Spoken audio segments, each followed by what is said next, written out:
Oke, selamat malam member PHP Indonesia yang ada di seluruh Indonesia. Ketemu lagi dengan Peter Kambe di sini di dalam program Santai-Santai Kongko kita malam hari ini di program Malming bareng Peter. Hari ini saya ngajak ngedet apa istilahnya kongko lah istilahnya Om Pudiasto Adi Wibowo. Beliau adalah seorang senior developer di Semarang. Nanti mungkin dia akan memperkenalkan diri sebentar. Dengan topik kita hari ini, kita akan diskusi mengenai 3 pertanyaan yang mungkin sering teman-teman tanya terkait apakah semua perlu mempelajari bahasa programming semuanya, terus caranya menghafal, terus antara desktop, web, mobile. Nah, ini pertanyaan-pertanyaan sederhana yang mungkin juga menjadi pertanyaan dari kebanyakan member PHP Indonesia dan komunitas IT seluruh Indonesia. Nah, hari ini kita akan dengar sharing beliau. Tapi sebelum kita akan mulai dengan pertanyaan pertama, Om Adi mungkin bisa memperkenalkan diri, terus tinggalnya di mana, kerjanya di mana, statusnya sudah menikah atau belum, terus kesibukan sehari-hari, ya pokoknya anything untuk menyapa teman-teman kita yang sudah ada di PHP ID Facebook yang sudah ada 10 orang. Silakan Pak Adi. Ya, halo semuanya, selamat malam teman-teman semuanya. Nah, perkenalkan nama saya Pudiasto Adi Wibowo. Kalau di Semarang biasa dipanggil Bowo. Di sini saya tuh statusnya sebagai ya freelancer sama eh, IT programmer di salah satu rumah sakit di Semarang.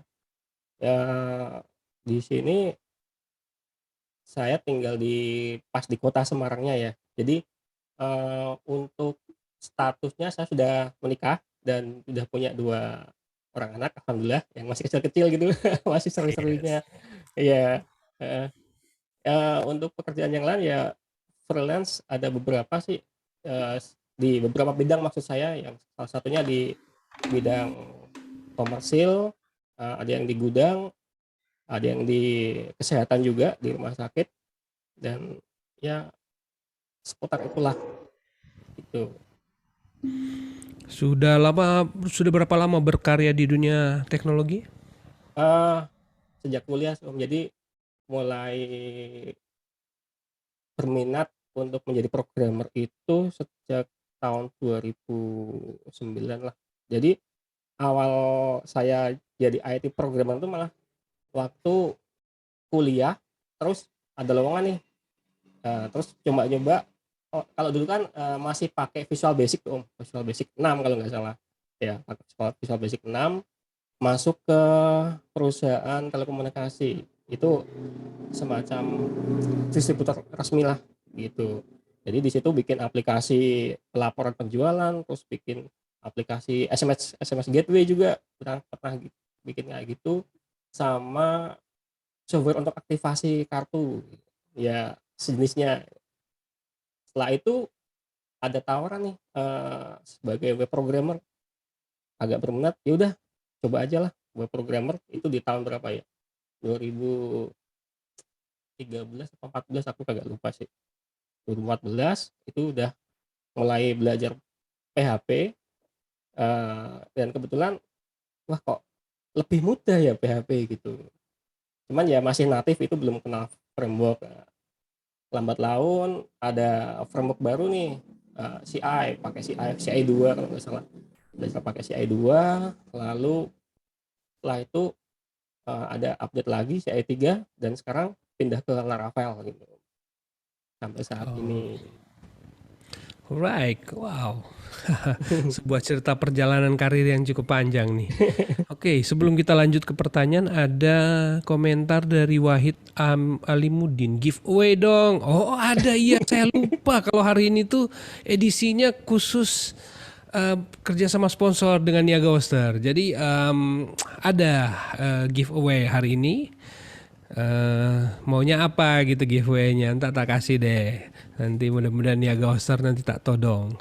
Tapi jangan lupa bertanya, karena yang akan dikasih giveaway itu yang bertanya di kolom komentar terkait dengan apa yang nanti akan dibahas oleh Om Adi, Om Bowo deh, supaya sama dengan panggilan di rumah sama Om Bowo nanti. Jangan lupa nanya.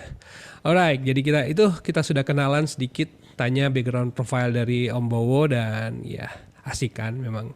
Seperti itulah karena memang PHP Indonesia Malming bareng Peter ini adalah program yang dirancang khusus untuk kita, dari kita, oleh kita, untuk kita mulai belajar, berlatih, berbagi. Karena saya yakin juga Om Bowo sama seperti saya punya passion yang senang berbagi ilmu.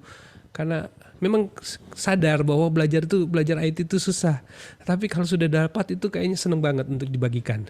Nah, jadi saya juga menantang teman-teman yang sudah jadi penonton hari ini untuk mengisi di program Malming bareng Peter di edisi-edisi selanjutnya untuk kita berbagi sama-sama. Nggak usah topik susah-susah, topik yang sederhana aja yang sering dibaca di grup. Ini pertanyaan-pertanyaannya basic-basic banget kan. Kalau misalnya bisa jawab dengan tulisan, berarti juga harusnya bisa dilatih untuk menjawabnya dengan pakai suara gini, pakai video. Karena ini adalah tempat untuk mulai melatih. Saya yakin lah skill kita untuk berbagi public speaking ini menjadi sangat penting banget. Karena kita harus mulai belajar dari sekarang. Nah, ini adalah kesempatan kita untuk mulai berlatih public speaking. Oke, kita akan langsung masuk ke pertanyaan kita yang pertama. Nah, ini ada pertanyaan yang pertama adalah, apakah kita harus mempelajari semua bahasa pemrograman? Nah, itu dulu deh jawaban. Kira-kira itu menurut versinya Om Bowo itu bagaimana tuh? Sebenarnya sih kalau mau belajar sih ya tidak ada apa ya, aku mau belajar pilih-pilih itu sebenarnya nggak perlu sih Om. Jadi sebaiknya memang harus dipelajari dalam tanda kutip itu kita mengenal gitu, biar tahu, oh ternyata bahasa di Visual Basic itu seperti ini, bahasa di DLP itu seperti ini, dan nantinya kita akan merasa nyaman dengan bahasa tersebut dan nantinya kita juga bisa mengoptimalkan penggunaan dari bahasa pemrograman itu. Yang pastinya nanti di bahasa pemrograman kan punya ciri khas atau punya apa ya, penempatan di masing-masing bidang. Contohnya kayak misalkan bahasa pemrograman di website sama di desktop dan di mobile itu dia sebenarnya berbeda tapi logiknya tuh sama gitu. Jadi kalau kita mau belajar ya sebenarnya ya coba aja belajar, rasa ingin tahu kita misalkan, ya ada bahasa baru nih, misalkan Ruby on Rails, kita coba belajar alurnya gimana, terus, cara pendefinisiannya gimana, variabelnya gimana, nanti dari situ kita juga bisa compare, mana bahasa pemrograman yang lebih efektif ya dan lebih ringan gitu kira-kira. Oke. Pertanyaannya bagus sih sebenarnya ini karena memang sering juga ditanya sama member. Jadi menurut rekomendasi Om Bowo, bahasa programming apa saja yang perlu kita pelajari lah paling tidak untuk mereka yang jadi pemula, dan apa alasannya kenapa harus belajar itu? Oh, jadinya kalau kita mau belajar tuh sebaiknya yang pastinya banyak, komunitasnya. Contohnya kayak PHP ya, PHP itu kita kalau mau nyari, apa ya, nyari bahan pembelajaran atau kita sedang ada masalah terus kita nyari di Google itu lebih mudah dapatnya, Om, gitu. Jadi, cobalah belajar bahasa pemrograman yang, populer dulu aja lah, yang udah banyak komunitasnya. Itu nantinya juga akan membantu kita dalam, berpikir secara logika, terus membantu kita dalam mengenal fungsi-fungsi misalkan perulangan, statement if, else gitu dan lain sebagainya. Kalau kita sudah terlatih di situ, kita mau belajar bahasa pemrograman lain pun, pasti juga lebih mudah gitu. Jadi disarankan untuk, belajar bahasa pemrograman yang sudah populer atau sudah terkenal dulu, yang banyak komunitasnya, kira-kira seperti itu. Selain PHP, ada bahasa programming lain yang mungkin direkomendasi dan apa alasannya? Kalau untuk JavaScript pastilah JavaScript, kalau yang di desktop sih biasanya sekarang sudah jarang sih ya.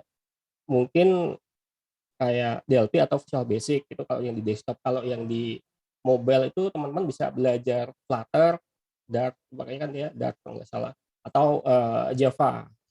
Itu banyak sih komunitasnya, Om. Oke, nah itu ada beberapa yang sudah disebutin sama Om Bowo. Nah, teman-teman bisa coba pelajari dan di Google di search mengenai bahasa-bahasa yang sudah disebutin tadi. Nah, pertanyaan kedua lanjutannya adalah bagaimana caranya agar kita hafal dengan bahasa pemrograman. Nah, ini Ya, banyak juga yang suka nanya nih. ya.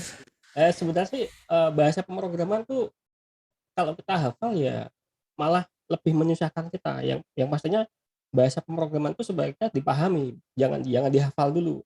Karena nantinya kalau kita terbiasa, kita juga akan hafal dengan sendirinya gitu. Ya, cara yang pertama kan tadi seperti yang aku sampaikan, kita belajar bahasa pemrograman yang lebih populer dulu lah, yang misalkan PHP itu lebih populer. Setelah kita belajar PHP, kita sudah bisa mengenal array, sudah bisa mengenal kondisi perulangan dan lain sebagainya. Nanti ketika kita berpindah di bahasa pemrograman yang lain, ya kita tinggal nyari nih perulangan di bahasa pemrograman Ruby itu seperti apa ya. Nanti pada akhirnya kita juga akan hafal kalau misalkan kita terus terus menerus untuk berulang membuat aplikasi dan apa ya mempraktekkan bahasa tersebut, kira-kira seperti itu. Jadi cara cara agar kita hafal ya kita harus terus berlatih dalam membuat dalam membuat aplikasi atau dalam praktek untuk mengimplementasikan apa yang sudah kita pelajari gitu. Oke, oke, Om Bowo, mohon maaf sebentar karena gambar saya nge-freeze ternyata. Aduh, ini duga-duga takutkan dari awal tuh akhirnya terjadi juga. Oke, sebentar. Suaranya sih masih tetap masuk, cuman ya itulah gambarnya jadi hilang jadinya. Coba kita ganti ke webcam utility, semoga nongol. Nongol dong, nongol dong, nongol dong. Oke, saya juga masih menanti pertanyaan dari teman-teman yang mungkin mau berpartisipasi dengan diskusi kita atau ngobrol-ngobrol kita di Malaming bareng Peter biar diskusi kita jadi lebih menarik. So, jangan lupa sampaikan pertanyaan di kolom komentar di Facebook. Udah ada 16 orang, masa nggak ada yang mau nanya sih? Oke, nah kita sudah nge-freeze lagi ya. Nggak asik. Oke, kita lanjut ke pertanyaan kedua. Antara desktop, web, dan mobile, nah mana yang lebih baik? Nah, menurut versi Om Bowo itu gimana? Ya, kalau aku bisa bilang sih ketiganya tuh punya posisi keunggulan masing-masing lah. Jadi dulunya kalau aku masuk ke programming desktop itu kan dia lebih mudah dalam berkomunikasi dengan perangkat keras, kayak misalkan modem apa di perangkat yang lain kayak printer dan sebagainya itu lebih lebih cepat gitu loh. Ya, namun si desktop itu punya keterbatasan. Jadi ketika kita mau menginstal kita harus datang secara offline atau kalau dulu kan belum ada remote sih ya. Kalau sekarang masih ada TeamViewer dan sebagainya. Kalau dulu masih offline kita harus datang install satu-satu dan kalau misalkan si komputer A ini diinstal ulang, kita harus install lagi program itu, harus konfigurasi ulang. Repotnya di situ. Berbeda lagi dengan web. Kalau web itu eh, kita cukup menginstal di server, nanti pada masing-masing klien tinggal diinstal browser, nanti tinggal mengakses URL dan aplikasi bisa langsung jalan gitu. Kemudian untuk yang mobile itu lebih enaknya kalau kita sudah publish ke Play Store. Jadi setiap user nanti tinggal download sendiri, install sendiri, itu lebih enak. Jadi kalau misalkan mana yang lebih baik ya pastinya akan baik pada apa ya, lebih ke kegunaannya masing-masing. Ada beberapa kasus gini, kalau kalau saya lihat pertanyaan di grup tuh gini, saya mau install aplikasi tapi aplikasi itu tidak boleh di-download sama klien, source code-nya harus tertutup dan sebagainya. Itu mungkin lebih tepat menggunakan desktop, jangan menggunakan web. Kalau web kan ketika kita mempublish source code kita sudah bisa terbuka semua, meskipun pada saat ini sudah ada aplikasi encode gitu. Cuman untuk CSS terus dan HTML mungkin kalau kita menginstal aplikasi itu di server klien itu pasti sudah ketahuan source code-nya semua. Ya itu kembali ke masing-masing gitu. Cuman ya ketika kita membuat sebuah sistem sebaiknya disesuaikan dengan kebutuhan di masing-masing klien tersebut. Kalau ada yang menginstal aplikasi point of sales, dia pengennya kalau koneksinya down dia masih bisa kerja, ya udah mungkin pakai desktop aja, nanti bisa pakai database temporary, atau mungkin ada si sales dia keliling, eee, pakai aplikasi mobile nih, tinggal report, ya udah disesuaikan aja gitu. Jadi untuk semuanya sih pasti punya kelebihan dan kekurangan masing-masing, tinggal bagaimana cara kita untuk mengimplementasikan antara desktop, web, dan mobile di masing-masing, kebutuhan, kira-kira seperti itu. Ya, oke. Nih ada pertanyaan menarik dari penonton kita hari ini. Penonton, mau panggilnya apa ya sebenarnya? Penonton ke viewer apa ya bagusnya ya? Konkower gitu apa istilahnya? Dari Oh, Wahid boleh boleh. Akin. Bang, tanya bang, kalau kita membangun aplikasi menggunakan lebih dari satu framework, kira-kira kelebihan dan kekurangannya apa ya? Terima kasih. Oh, menggunakan lebih dari satu framework ya. Ini, framework apa dulu nih? Kan ada beberapa aplikasi yang dia terdiri dari, kalau kalau web kan ada 3 bahasa nih, di JS, terus JavaScript maksud saya, terus PHP, sama yang pendukungnya itu ada HTML sama CSS. Ya tinggal yang dimaksud framework itu apakah framework PHP. Kalau misalkan framework PHP ya sebaiknya sih, satu aja ya. Cuman kalau misalkan, ada beberapa programmer yang aplikasi yang lama itu dia sudah pakai CI, terus ada pengembangan fitur baru dan pengembangannya cukup besar, ya terpaksa pakai Laravel, ya mau nggak mau dia harus berdampingan. Nah, kelebihan dan kekurangannya itu, kalau kelebihan mungkin programmer yang sudah menguasai CI dia lebih mudah kalau ada maintenance atau ada pengembangan di CI itu. Tapi kekurangannya mungkin kalau, kita mau mengembangkan secara skala besar besar ya agak agak repot gitu, karena framework-nya kan ada banyak nih, kecuali pada masing-masing programmer dia sudah menguasai punyanya sendiri-sendiri, ya oke lah gitu. Cuman kalau buat kolaborasi agak susah kayaknya. Yes, oke. Nah, masih terkait pertanyaan kedua tadi kan ada yang menanya mengenai antara desktop, web, dan mobile, mana yang lebih baik. Apakah sebenarnya seseorang itu harus bisa menguasai semuanya atau mungkin dipisah-pisah per orang? Jadi masing-masing punya spesialis atau gimana menurut pandangan Om Bowo?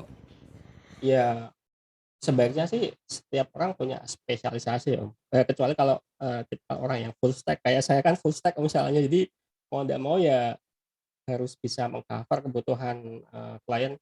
Mau minta mobile, ya udah coba kita bikinkan mobile, tapi ya sebenarnya nggak maksimal sih. Lebih baik kalau misalkan kita bisa mengumpulkan tim. Jadi dia, si tim kita salah satunya di mobile programming, ya udah dia fokus di situ. Nantinya hasil yang didapatkan akan lebih baik, kira-kira seperti itu.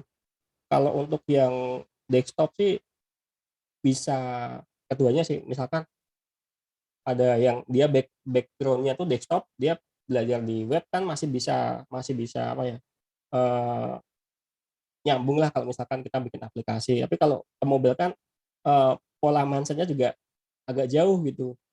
Kalau kita harus memikirkan mobile itu tampilannya harus seperti ini, dia punya widget-widget yang, sebaiknya ditampilkan seperti ini ya. Agak kompleks kalau mobile, Om. Itu orang-orang developer mobile yang paham kayaknya. Ada nggak sih sebenarnya cara untuk kita semacam mendefinisikan bahwa satu proyek itu masih kita bisa kerjakan sendiri atau sudah harus kita kerjakan secara berbarengan? Ya itu pertama kita harus mengukur skalabilitasnya, Om. Ada beberapa, misalkan project nih tentang koperasi, misalkan project koperasi ya, di dalamnya mungkin ada penjualan, terus ada simpan pinjam. Nah, kalau misalkan si koperasi itu mintanya penjualan ini, dia harus bisa bermain online dan offline. Ya mau nggak mau kita harus, bikin aplikasi desktopnya. Kalau kita pakai web kan agak susah. Ya ada beberapa solusi yang bilang itu pakai PWA aja bisa sih. Cuman kalau PWA ya kayaknya nggak optimal gitu. Makanya dibuatkan versi desktop, nanti dibuatkan semacam, sinkronisasi secara offline. Nah, itu kalau kita bikin satu orang agak agak kesusahan gitu. Apalagi kalau nanti minta ada tambahan, eee, aplikasi mobile. Jadi tiap-tiap anggota koperasi dia bisa lihat, eee, total pinjamannya, total transaksinya, terus ada laporan-laporan SAU dan sebagainya. Itu kalau misalkan dia mau pakai mobile kan kita harus nyari orang lagi nih gitu sebaiknya. Jadi biar sistem yang kita bangun itu lebih optimal. Untuk websitenya sendiri kan nanti juga bisa diakses lewat PC atau lewat, laptop gitu. Lebih lebih enaknya seperti Oke. itu. Om Bowo sendiri punya bocoran nggak atau informasi, misalnya nilai proyeknya kurang lebih seperti apa atau scalability-nya seperti apa yang memang sudah layak untuk dikerjain sendiri atau masih harus bisa dikerjakan sendiri atau bisa dikerjakan dengan teman-teman sesuai dengan spesialisasinya masing-masing?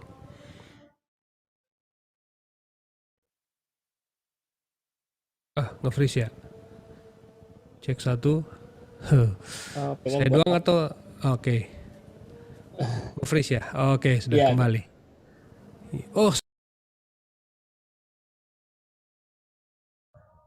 wow, wow, wow, wow. nah, Internet saya nih. Oh, internet saya yang putus ya. Memang lah. iya, Oke, masih nyambung ya? masih nyambung Kak? Ya, udah nyambung ya. Sorry banget nih teman-teman. Waduh, internet saya kok bisa mati begini, jarang-jarang. Oke, tadi masih menyambung pertanyaan saya. Om Bowo kira-kira aduh, internet saya nggak stabil nih teman-teman. Ada bocoran nggak misalnya untuk penyebutan angka misalnya ya, kalau bicara angka, saya matiin videonya dulu. Misalnya angka berapa sih sebenarnya kalau misalnya sebuah proyek itu seharusnya sudah bisa dikerjakan secara tim, kurang lebih seperti itu sih tadi pertanyaan saya. Oh, Iya, putus lagi saya. juga harus tahu, kemampuan si klien. Nah, misalkan si klien itu dia baru yang tadi kayak koperasi atau usaha penjualan, kita lihat dulu kebutuhannya dia itu apa sih. Kalau misalkan dia hanya mau bikin sistem simpan pinjam aja tanpa penjualan, ya udah kita bisa menghandle sendiri gitu. Kalau misalkan, dia mau semuanya terintegrasi, ada beberapa cabang, ya si koperasi ini ada misalkan lebih dari 2 atau 3 cabang, konsolidasi laporannya, terus nanti ada transaksi penjualannya juga. Lah mau nggak mau harus tahu, eee, berapa nominal yang harus kita bagikan ke tim kita. Di bawah nanti teman-teman agak keberatan, jadinya malah nggak optimal gitu. Terus kita analisa kebutuhannya dia tuh sebenarnya tuh apa dulu nih, kalau misalkan mengeksekusi secara bersamaan. Tapi kalau misalkan si klien itu masih mau mencoba untuk harus, memberikan harga yang apa, memungkinkan untuk di-share ke teman-teman, ya kita terpaksa handle sendiri dulu. Dengan catatan yang kita mau eksekusi semua itu agak susah juga, makanya kita juga harus bisa, eee, oh kita mampunya sampai sampai sampai ini dulu gitu. Jadi ya nggak jangan dipaksakan gitulah. Oke, agak putus-putus tapi saya bisa dapat overall sih. Mungkin sayanya nih internetnya macet-macet nih. Mohon maaf sekali nih. Aduh, Iya, padahal iya. biasanya nggak pernah terjadi tapi mungkin hari ini saya kurang beruntung. Jadi hari ini internetnya putus-putus. Oke, masih menarik dan saya masih menunggu loh teman-teman yang mau bertanya. Jadi manfaatkan kolom komentar, masa sebanyak 21 orang ini nggak ada yang menanya sih.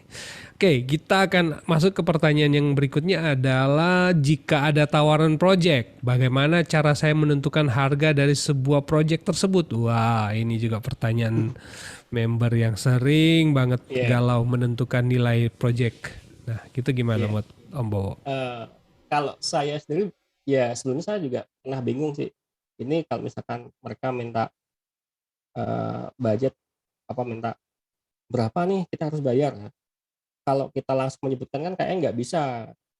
Langkah awal tuh biasanya kita sebaiknya menentukan berapa tarif kita dulu. Cara menentukannya kalau saya dulu biasanya gini, misalkan saya asumsikan gaji per bulan tuh berapa, nanti dibagi hari kerja dan dibagi jam kerja. Nanti kan kita bisa ketemu nih fee kita per jamnya berapa. Nantinya setelah itu kita harus bisa menganalisa kebutuhan klien dan modul-modul yang akan dibuat itu seperti apa. Ketika sudah ketemu nih jumlah modul-modulnya, nah di situ kita melakukan estimasi. Misalkan modul mastering, kita butuh berapa jam atau berapa menit buat bikinnya. Terus modul transaksi, nah itu nanti bisa dikalikan ke tarif kita per jamnya tadi berapa. Di situ kita bisa tahu total project yang harus kita kerjakan dan total biaya yang akan kita berikan ke klien, kira-kira seperti itu. Jadi ya sebaiknya dihitung termasuk ke biaya-biaya operasional juga gitu. Kita datang ke klien dan sebagainya gitu. Itu jadi estimasi. Oke, nah pertanyaan berikutnya pasti jadinya akan kayak gini kan skenarionya bahwa customer akan merasa, murah banget nih, atau malah mahal banget nih. Kalau yang murah banget itu kan harus kita hindari, kan berarti seharusnya si customer itu bisa bayar lebih banyak kan. Jadi kita jangan sampai salah menentukan harga. Tapi yang kalau misalnya yang sebaliknya nih, mahal banget, nah itu Om Bowo punya pengalamannya seperti apa? Kurang lebih kalau yang Iya, kayak gitu-gitu. kalau dari kan biasanya juga klien pasti juga dia akan membandingkan antara eh, harga dari kita sama vendor yang lain gitu. Cuman kembali lagi ke pelayanan. Kalau kita misalkan memberikan harga yang mungkin sedikit lebih mahal dari vendor lain, ya pelayanan kita ya harus juga lebih baik gitu. Karena basicnya itu kita kan sebagai programmer itu bidang usahanya di bidang jasa ya. Jadi ya baik pelayanan dan eh, barang atau produk yang kita hasilkan tuh harus punya nilai plus lah di mata klien gitu.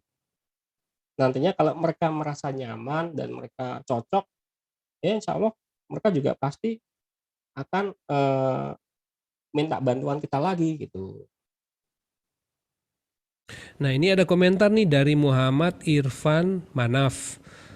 Berarti makin lama programmer makin untung dong. Ini perkiraan saya mungkin maksudnya dia nanti pekerjaan ini jadi never ending project dong jadinya. Mungkin larinya ke situ kali. Kan makin lama meskipun semakin untung ya. Nah itu pendapat Om Bowo itu gimana?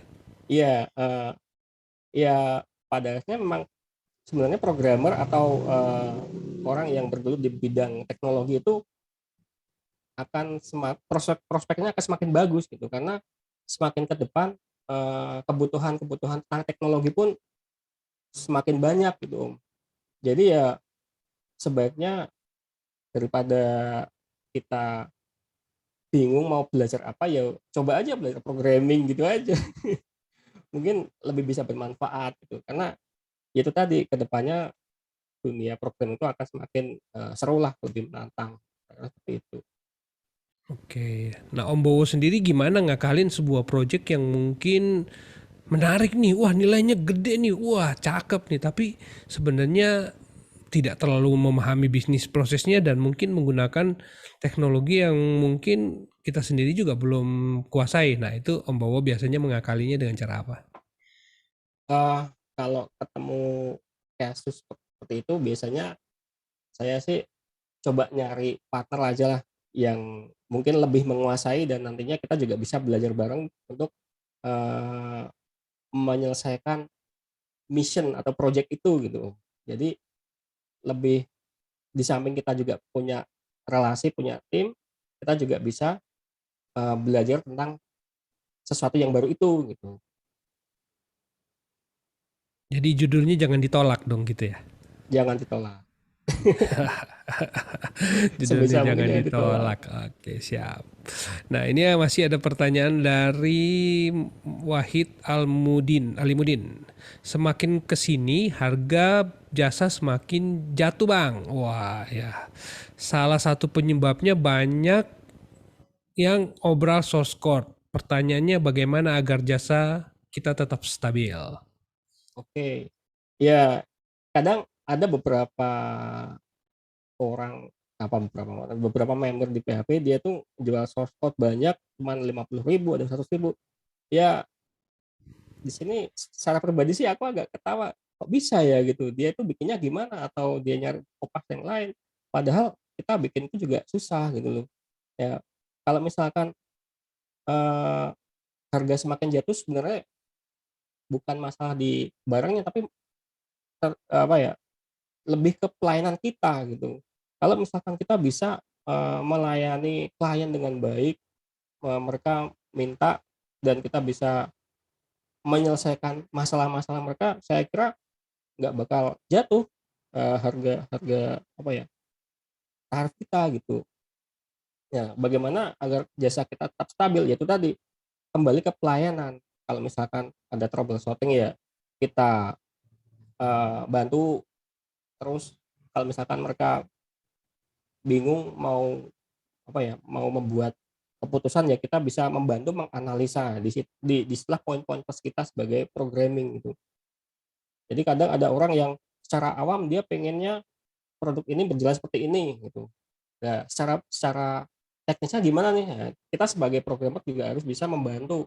Oh ya, kira-kira nanti kalau bisa menggunakan alat ini, atau metodenya seperti ini gitu. Jadi ya kita juga di samping membuatkan produk juga bisa memberikan solusi yang terbaik gitu. Oke.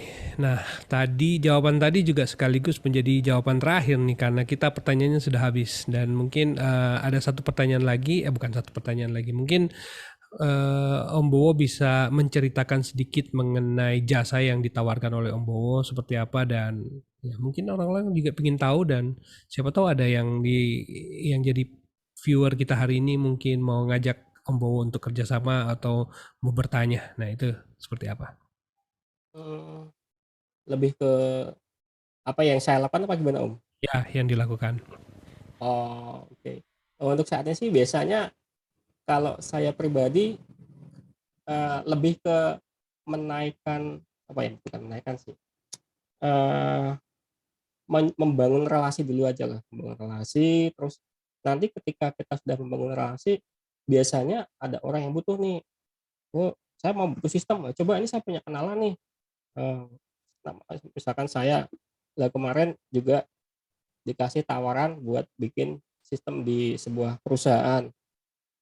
Ya udah, tinggal kita eh, datengin, terus permasalahan seperti apa, kira-kira seperti itu. Ya, Oke, ya sudah mau ditutup tapi masih ada pertanyaan terakhir nih dari Rahmat. Ada dua pertanyaan terakhir dari Wahid Alimudin. Semakin kesini, sorry, mau mana nih pertanyaannya hilang? bilang. Dihapus kayaknya ya. Oh, dihapus nih jangan-jangan. Sudah dihapus pertanyaannya. Jadi udah nggak kebaca, udah hilang. Oke deh, kalau gitu karena pertanyaan ini apa? Karena kayaknya nggak mungkin kita maintenance sampai seumur hidup aplikasinya. Oh, oke. Oh, iya Om iya Bowo iya. ada komentar soal ini? Eh, Sebenarnya bukan maintenance sih, tapi lebih ke pengembangan. Kalau misalkan kita bisa membangun sebuah tim, nantinya kita akan ibaratnya naik pangkat gitu. Jadi sebelumnya kita sebagai pasukannya nih, kita ngoding dalam dalam tanda kutip, kita sebagai kulinya. Nanti kalau misalkan kita sudah punya tim dan kita sudah punya power, ya tinggal nanti kita eh, menempatkan tim kita di klien itu untuk maintenance atau untuk pengembangan gitu. Jadi ya nggak selamanya kita juga harus eh, ngoding jadi veteran terus gitu.